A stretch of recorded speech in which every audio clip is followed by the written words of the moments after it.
no caráter de Deus, na essência de quem Deus é.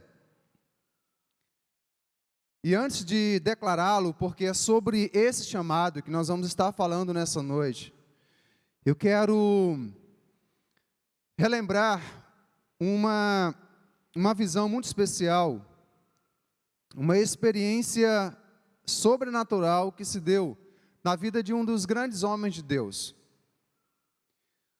O profeta Isaías, no momento em que ele tem essa experiência, no momento em que ele tem essa visão, ele ainda não é um profeta, é um homem comum. E lá no capítulo 6 do seu livro, os irmãos não precisam abrir, eu vou apenas citar como introdução para o que temos a compartilhar nessa noite. Isaías, então, percebe algo incomparável. Ele eleva os seus olhos aos céus e ele então declara que está vendo o Senhor Todo-Poderoso, aquele que havia criado, aquele que criou os céus e a terra. Ele olha e o vê. Isaías diz que está vendo o Senhor assentado em um alto e sublime trono. E em volta da sua majestade, da sua grandeza, da sua glória, ele vê anjos,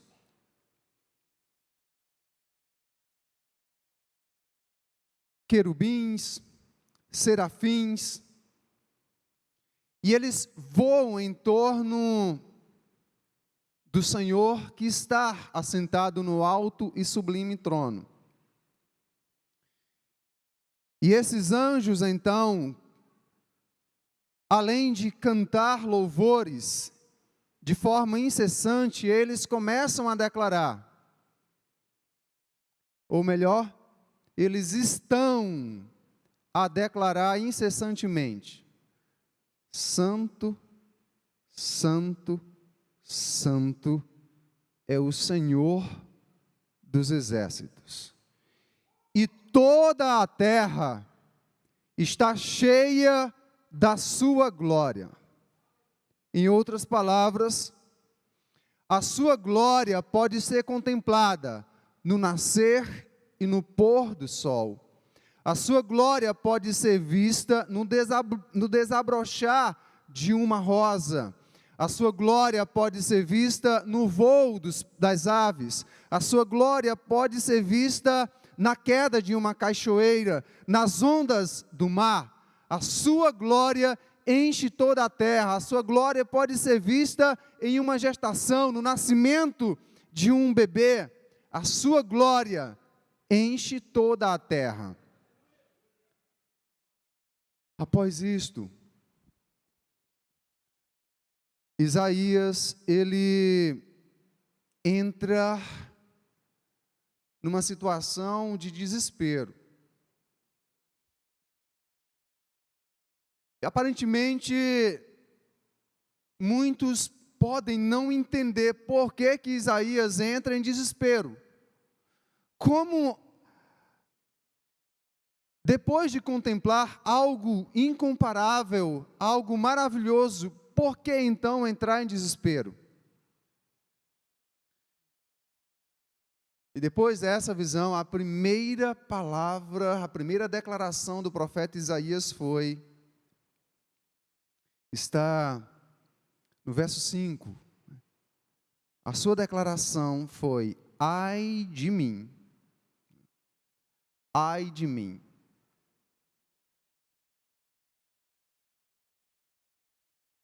Se ele fosse nordestino, ele teria dito assim: agora eu estou lascado.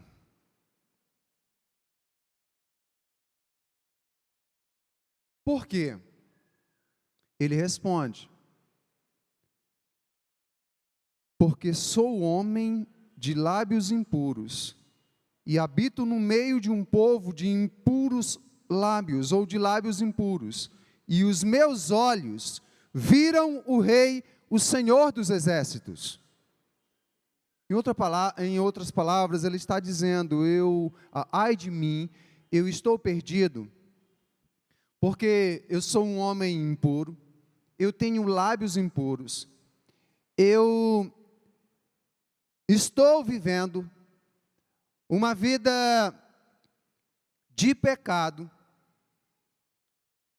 e eu vi, os meus olhos contemplaram aquele que é santo, santo, santo.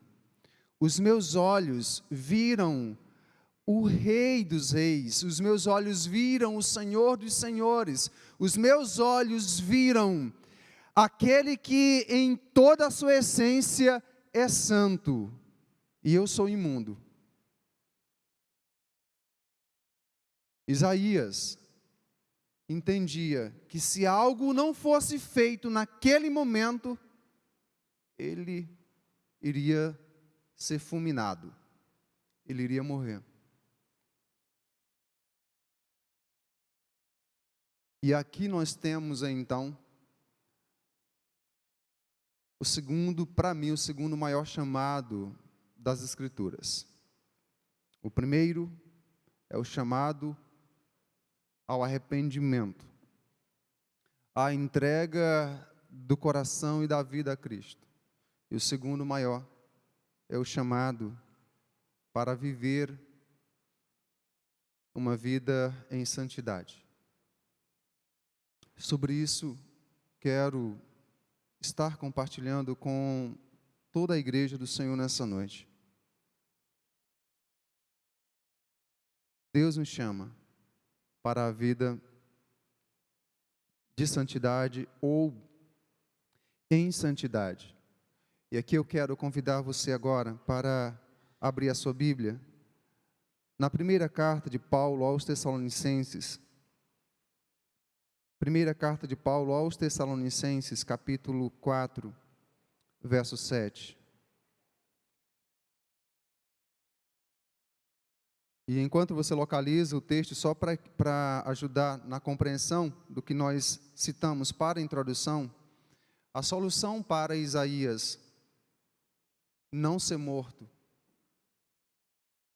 Deus providenciou e ordenou que o anjo tirasse uma brasa do altar e simbolicamente tocasse com a brasa nos lábios de Isaías e purificasse ali os seus lábios, não apenas os seus lábios, mas purificasse a sua vida. Deus providenciou a purificação de Isaías, para que ele fosse então preservado e, é claro, pudesse ser usado por Deus para o propósito que Deus tinha para aquele homem que se tornou um dos maiores profetas.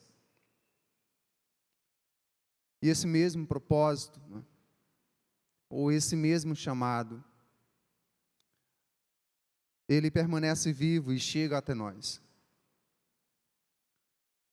Primeira carta de Paulo aos Tessalonicenses, capítulo 4, verso 7, nos diz: pois Deus não nos chamou para a impureza, e sim para a santificação. Segunda carta de Paulo aos Coríntios, capítulo 7, verso 1.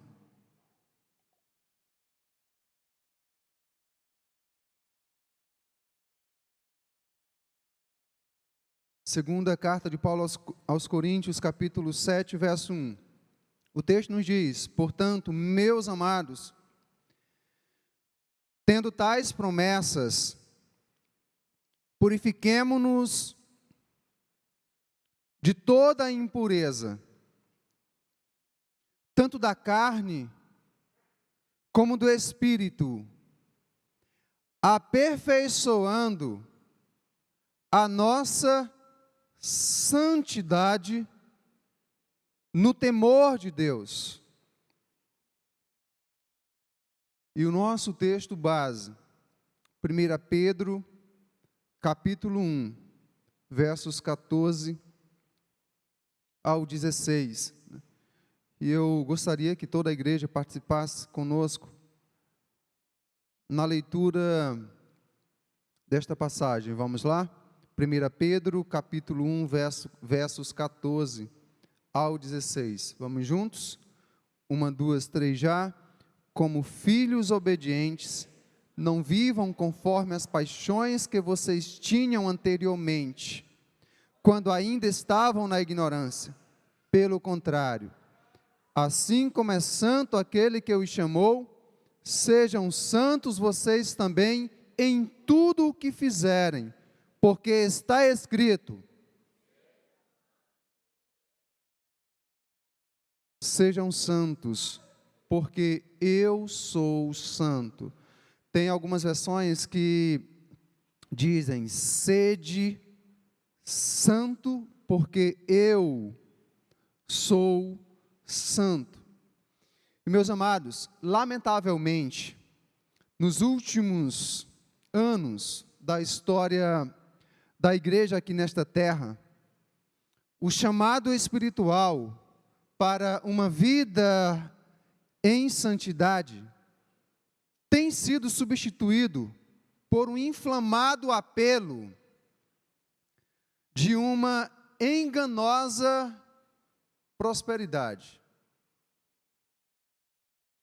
O sejam santos ou o sede santos tem sido trocado pelo sejam prósperos. Olha, você não tem que passar por essas dificuldades, não. Afinal de contas, você é filho de Deus. Então, declare, exija o seu direito como filho de Deus, como filha de Deus.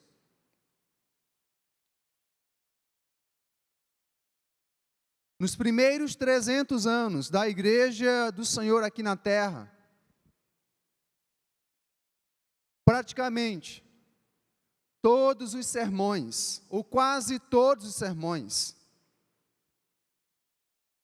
em quase todos os sermões, o chamado a uma vida em santidade era tratado, era abordado, era compartilhado. Mas aí no decorrer dos anos, falsos líderes, falsos mestres, foram se introduzindo no meio da igreja, e trocando então esse chamado espiritual, precioso, maravilhoso, indispensável, para que a igreja possa cumprir o seu propósito, a sua missão aqui nesta terra, de forma agradável a Deus. Esse chamado foi sendo substituído.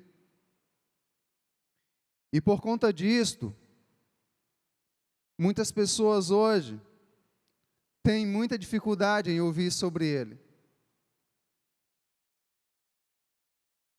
Alguns acham que isso é apenas um discurso moralista. E não entendem como uma verdade que emana das Escrituras.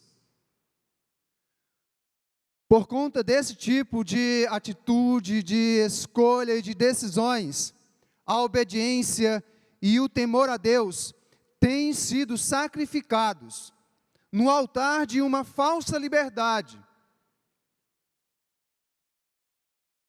Olha, o que importa é você realmente fazer o que gosta, sem dar nenhuma satisfação a ninguém. Isso é o que importa. É claro que nós devemos fazer o que gostamos, mas existem padrões, existem mandamentos, existem princípios bíblicos que devem nortear isso. E então, em nome dessa falsa liberdade, a verdadeira obediência e o temor a Deus têm sido sacrificados nesse altar. e muitos que afirmam ser igreja, muitos que afirmam conhecer a Deus, conhecer a Cristo, muitos que se apresentam como pessoas religiosas, rejeitam a vida e esse mandamento divino. Sejam santos como eu sou santo, não é apenas um chamado, mas é um mandamento, é um imperativo. Hoje, muitos comem do pão e tomam do cálice do Senhor, e ao mesmo tempo participam também dos banquetes e farras que este mundo oferece. Na hora em que a Santa Ceia está sendo servida, estão ali prontos e recebem do pão que simboliza o corpo do Senhor que foi sacrificado, e tomam do cálice que simboliza, que representa o sangue do Cordeiro de Deus que foi derramado na cruz. São participantes do pão e do cálice do Senhor, mas ao mesmo tempo também participam dos banquetes, das farras que este mundo tem oferecido.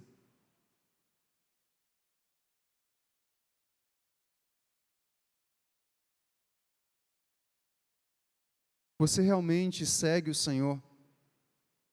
Seu coração realmente pertence a Ele? Sua vida é verdadeiramente dele? O que você deve então fazer diante disso? Se suas respostas são afirmativas a estas perguntas, o que nós devemos fazer diante de tudo isso? Eu entendo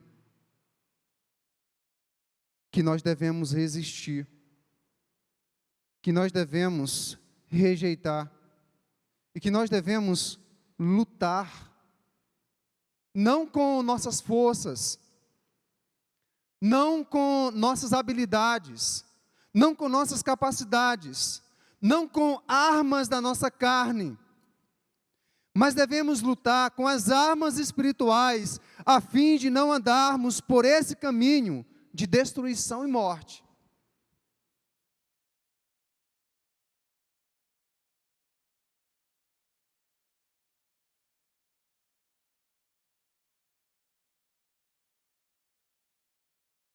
Ainda que o banquete seja atraente, ainda que as farras sejam convidativas, esse é um caminho, de acordo com as Escrituras, de destruição e morte. Primeiramente, morte espiritual. Posteriormente, morte física. E, por fim, morte eterna. Separação eterna e definitiva de Deus, caso não haja arrependimento antes, caso não haja uma mudança antes. Qual foi a ordem e o chamado de Deus para você? Ou qual era a ordem e o chamado de Deus para você, para mim, para nós?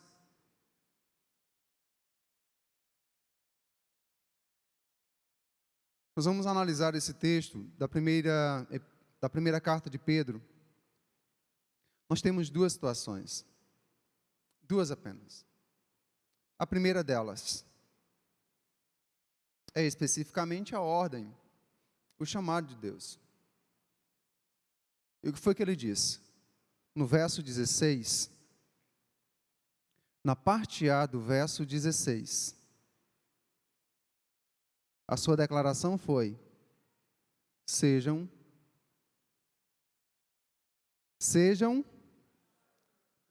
para quem foi esse chamado? Só para mexer aí, pergunte para quem está perto de você aí, para quem foi esse chamado? Para quem é esta ordem? Você responda: para você e para mim também. Para você, para mim, para todos nós. Mas o que significa ser santo?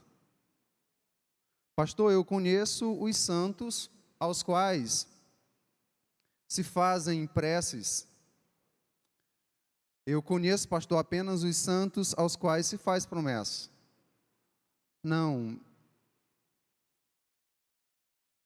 é essa a declaração da Escritura. Quando Deus ordena aqui,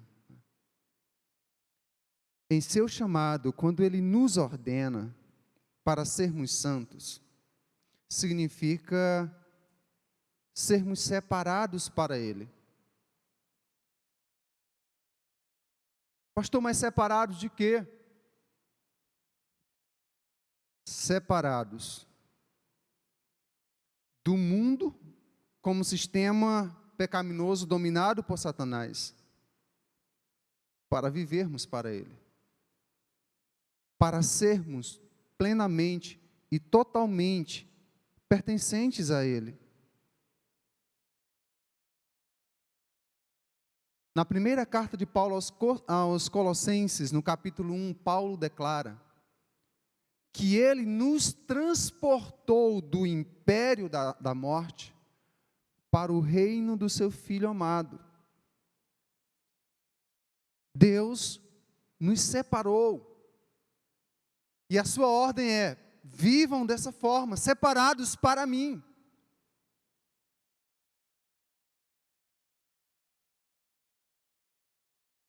Santidade, ou viver uma vida em santidade, é odiar o que Deus odeia e amar o que Ele ama.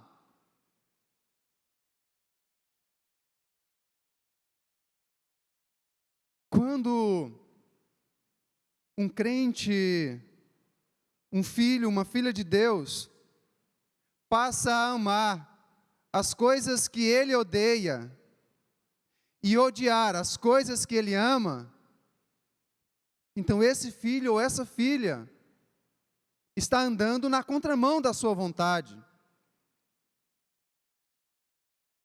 E, na verdade, não poderá ser reconhecido ou descrito como filho ou filha, porque Tiago e também o apóstolo João, em suas cartas, declaram que esse tipo de conduta é inimizade contra Deus.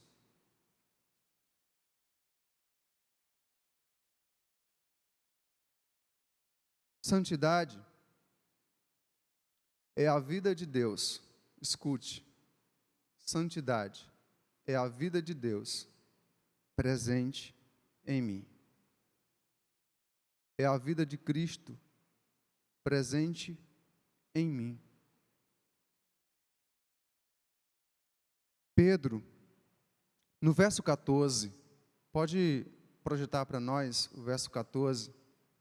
Se você observar, ele chama cada um dos crentes de filhos da obediência.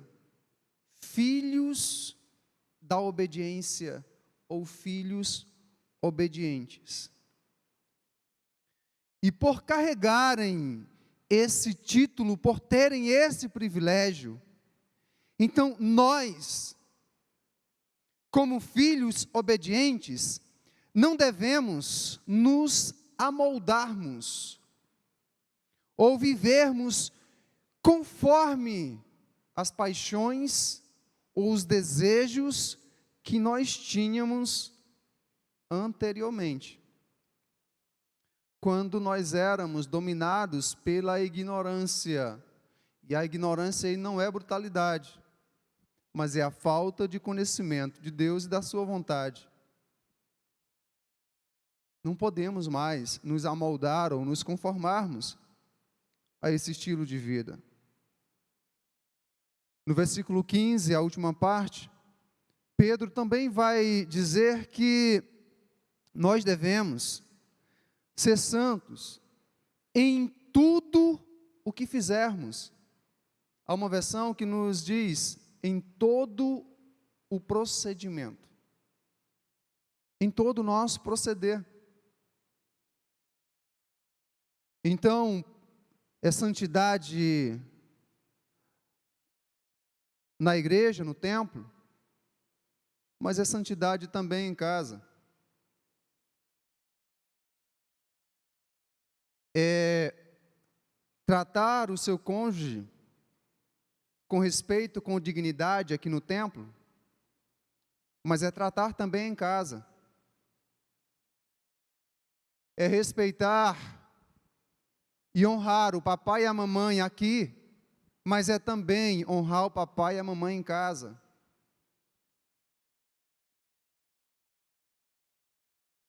É ter santidade em casa e ter também santidade, ou viver em santidade lá no trabalho, fazendo as coisas corretas, com responsabilidade, com honestidade. É ser santo na igreja, mas ser santo também lá no futebol, na celebração de aniversário, nas confraternizações, e etc, e etc. O apóstolo Paulo, de forma maravilhosa, ele ressalta esse chamado, e ele traz então uma descrição maravilhosa sobre como, de que forma nós podemos demonstrar na prática esse viver em santidade, atendendo a este chamado e a essa ordem do Senhor para cada um de nós. Convido você a acompanhar comigo, na carta aos Efésios, no capítulo 4, a partir do verso 25,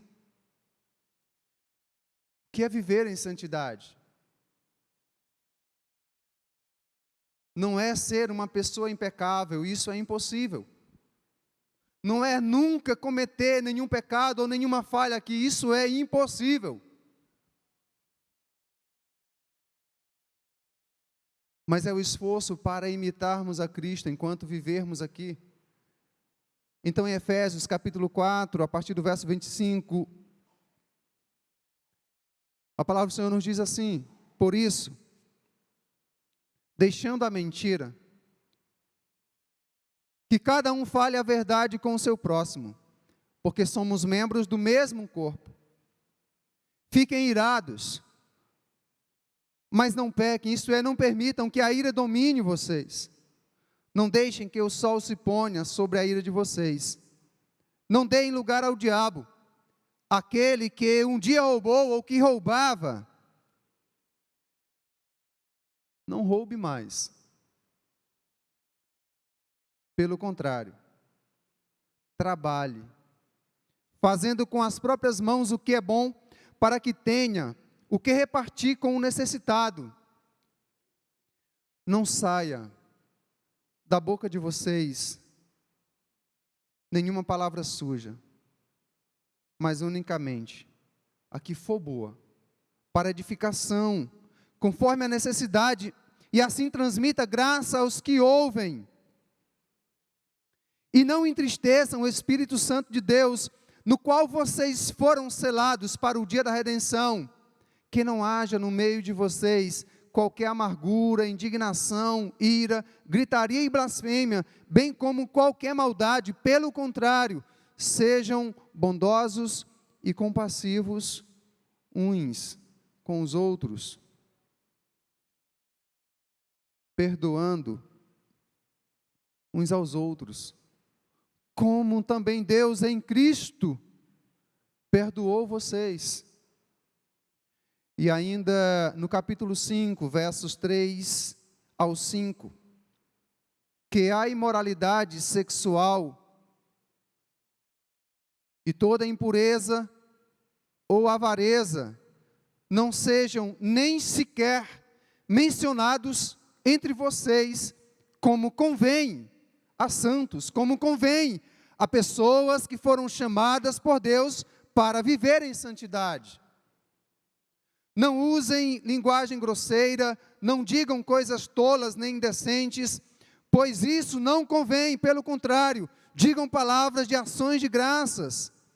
Fiquem sabendo disto: nenhuma pessoa imoral, impura ou avarenta, porque a avareza e a idolatria tem herança no reino de Deus, no reino de Cristo e de Deus. Versos 8, 11, 12, 18 e 19.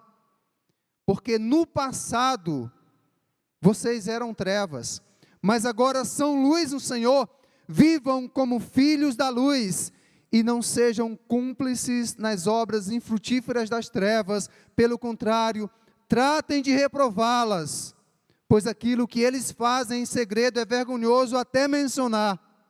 E não se embriaguem com vinho, pois isso leva à devassidão, mas deixem-se encher do Espírito, falando entre vocês com salmos, hinos e cânticos espirituais, cantando e louvando a Deus com o coração ao Senhor.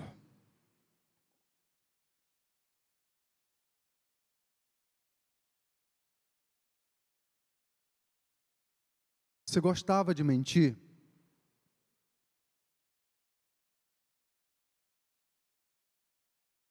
Eu gostava de mentir.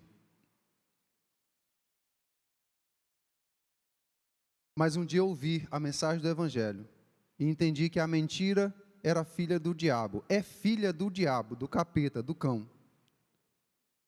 E através da graça de Deus, da força do Espírito Santo, eu abandonei a mentira e luto contra ela. Você gostava de xingar? Eu gostava de xingar demais. Mas entendi que Deus reprova, a Escritura condena xingamentos. Não saia da boca de vocês nenhuma palavra imunda, mas unicamente a que for boa para que transmita graça a quem está ouvindo e possa edificar e abençoar.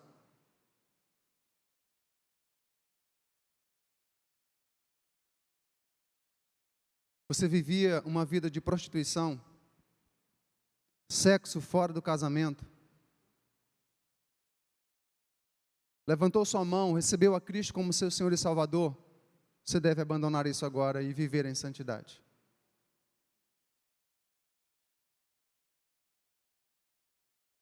Você recebeu a Cristo como seu Senhor e Salvador e quer viver realmente uma vida que o agrada? Então amanhã, vá lá no comércio, lá na loja, e pague aquela conta que está com 60, 90, 300 dias atrasada.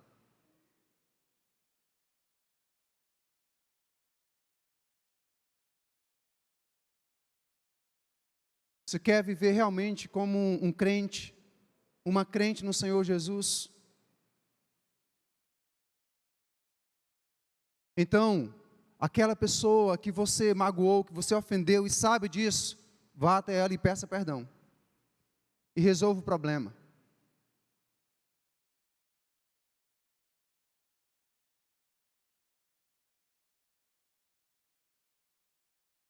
Ao vivo e a cores, no preto e no branco.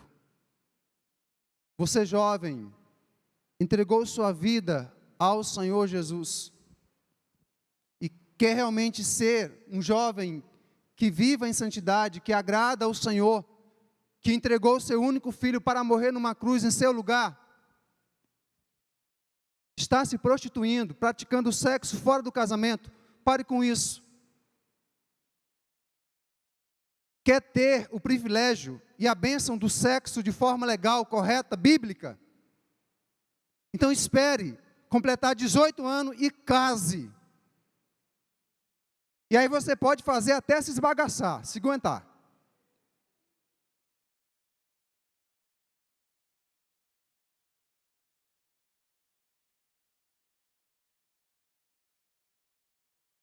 Pastor, não estou fazendo sexo fora do casamento, não. Estou apenas me masturbando. E quando você está se masturbando, você está pensando num pé de banana, num pé de manga? É claro que não. Então é pecado.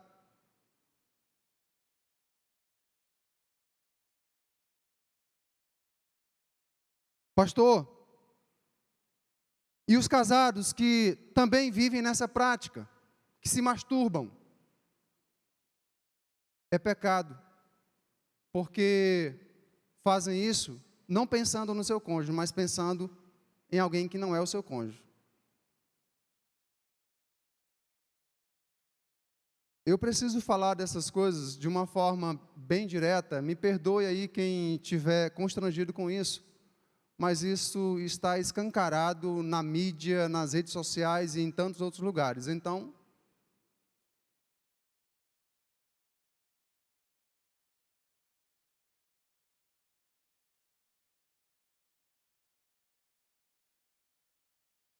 projeta para nós o verso 19 do capítulo 5 de Efésios.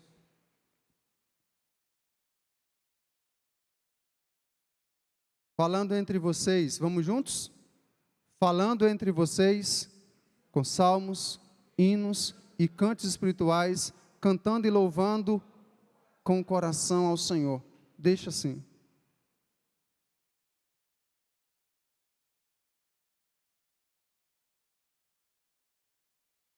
Se você entende que Deus realmente chamou você para viver em santidade, e que não é apenas um chamado, mas uma ordem dele, então pegue seu celular e hoje mesmo tire tudo quanto for de pornografia dele e músicas imorais. E no lugar coloque salmos, hinos, cânticos espirituais, para que você possa, através deles, cantar e louvar a Deus, louvar o Senhor com todo o seu coração. Um celular que está cheio de imoralidade dessas porcarias, ele é um reflexo perfeito do seu coração. Um reflexo perfeito do seu coração.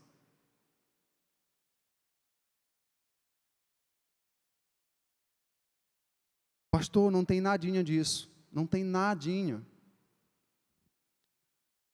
É o que você pensa. Se você continuar com esse pensamento, com essa atitude, um dia você vai perceber que estava completamente enganado.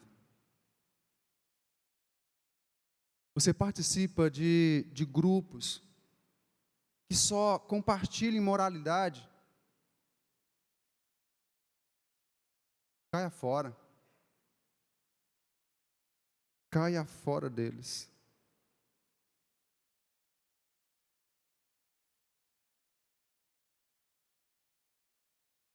Eu não estou dizendo nada que não esteja no texto que nós lemos.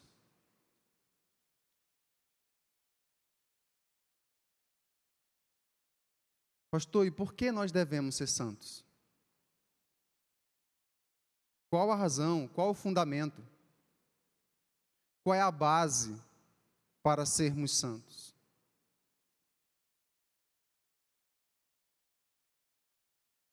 O apóstolo Pedro, então, transmite as palavras do Senhor e nos responde: porque eu sou santo. Eu devo, você deve, nós devemos ser santos, porque Deus é santo, o nosso Pai. Ele é santo, santo, santo. Ele nos chamou para si. Se você observar comigo novamente o versículo 15 da primeira carta de Pedro: pelo contrário, assim como é santo aquele que os chamou, sejam vocês também em tudo o que fizerem. Em tudo o que fizerem.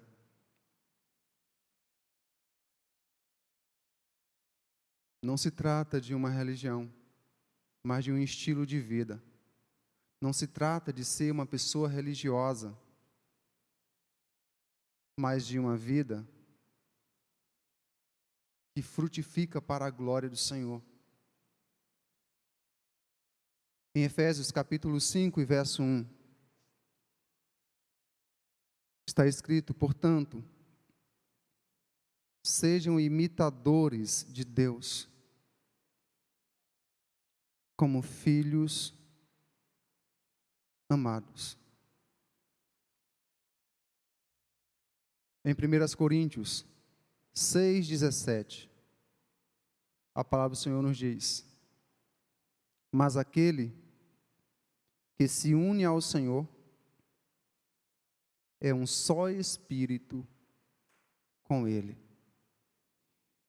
E é interessante porque no contexto dessa declaração, o apóstolo ele faz uma alusão à profunda união que existe por meio de um ato sexual. Quando um homem e uma mulher se unem sexualmente, eles se tornam uma só carne. Então, Paulo faz essa declaração. Quando nós nos unimos espiritualmente com o Senhor, então nós nos tornamos também um com o Senhor. Diante disso, eu entendo que o Senhor jamais irá se unir dessa forma a mim, se eu não estiver vivendo em santidade.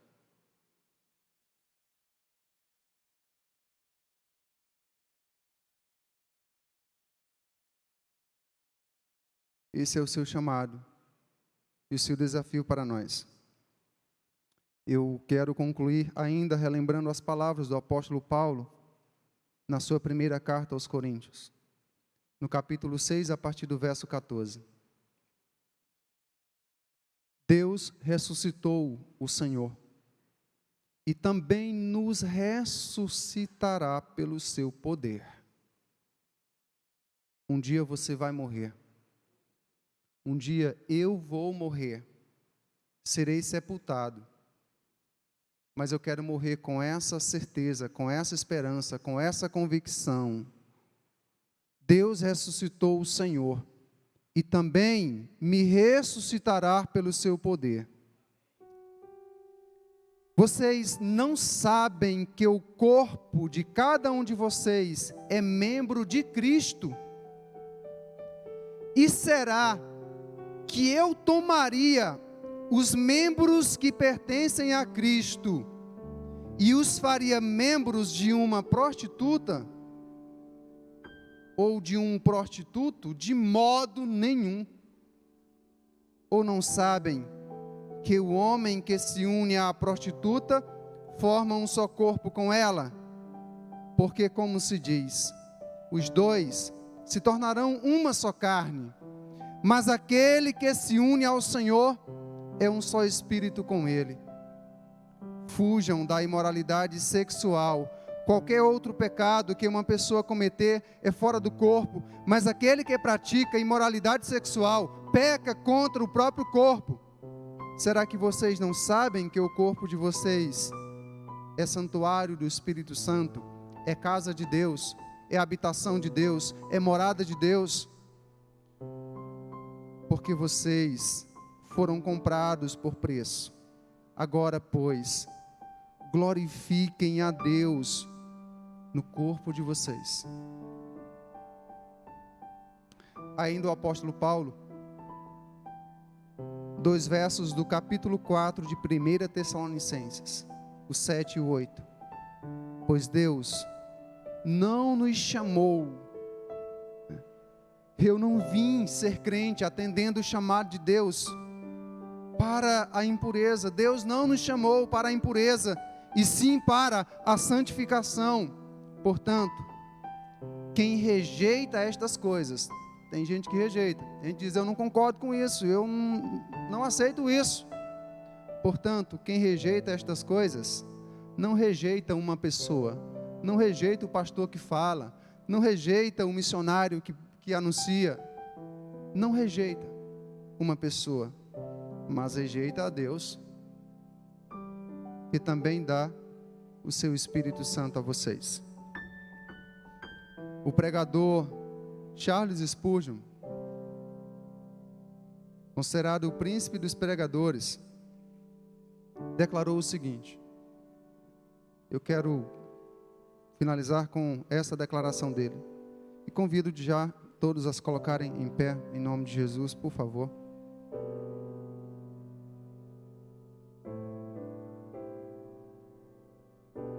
Escute, você que é igreja, você que tem convicção de que é um crente no Senhor Jesus, que realmente entregou sua vida a Ele. Spurgeon diz: os cristãos ou os crentes estão em perigo não quando são perseguidos pelo mundo, mas quando estão sendo admirados por Ele. Porque o que Jesus disse foi o seguinte: o mundo me odiou e me perseguiu, irá odiar e perseguir vocês. Apresente seu coração e sua vida diante do Senhor. Aceite esse chamado e saia daqui hoje convicto e decidido. Eu vou atender esse chamado de Deus para a minha vida. Custe o que custar, mas eu vou me dedicar a buscar o Senhor e a viver uma vida que realmente o honre e que o glorifica. Senhor, nosso Deus e nosso Pai,